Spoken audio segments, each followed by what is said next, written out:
নমস্কার, সফটনাভিক নিউজ নেটওয়ার্কে স্বাগত।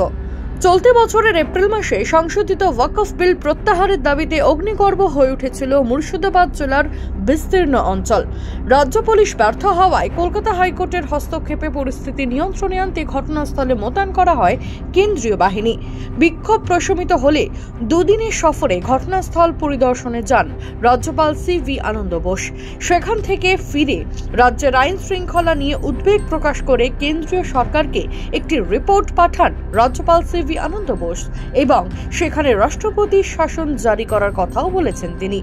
সেই রিপোর্টকে কেন্দ্র করে রাজ্যপালকে কটাক্ষ করতে পিছু হটলেন না শিক্ষামন্ত্রী ব্রাত্য বসু, কৃষিমন্ত্রী শোভনদেব চট্টোপাধ্যায়। শুনবো তাদের বক্তব্য। ওসিকে সাসপেন্ড করা হয়েছে। আমি বলবো না।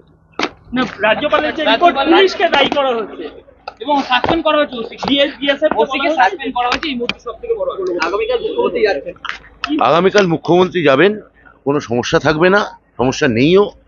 রাজ্যপাল কি রিপোর্ট দিচ্ছেন না দিচ্ছেন, তো আমি রাজ্যপালের কথা বলতে পারি তিনি সব অর্থেই অসুস্থ হয়ে আছেন। অসুস্থতা তাড়াতাড়ি সেরে উঠুক। উনি বলছেন বিএসএফ যেন মোতায়েন করা হয়।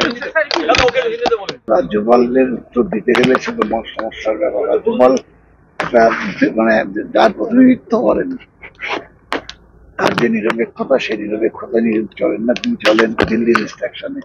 ফলে তিনি যা বলবেন সবই নেগেটিভই বলবেন।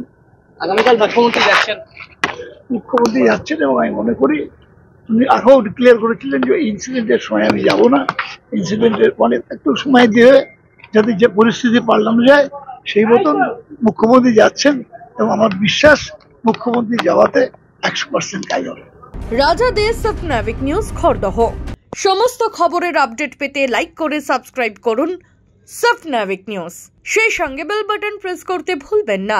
আপনাদের একটা সাবস্ক্রিপশন আমাদের জন্য অত্যন্ত মূল্যবান। একই সঙ্গে ফলো করুন আমাদের হোয়াটসঅ্যাপ চ্যানেলটিও। জয় হিন্দ।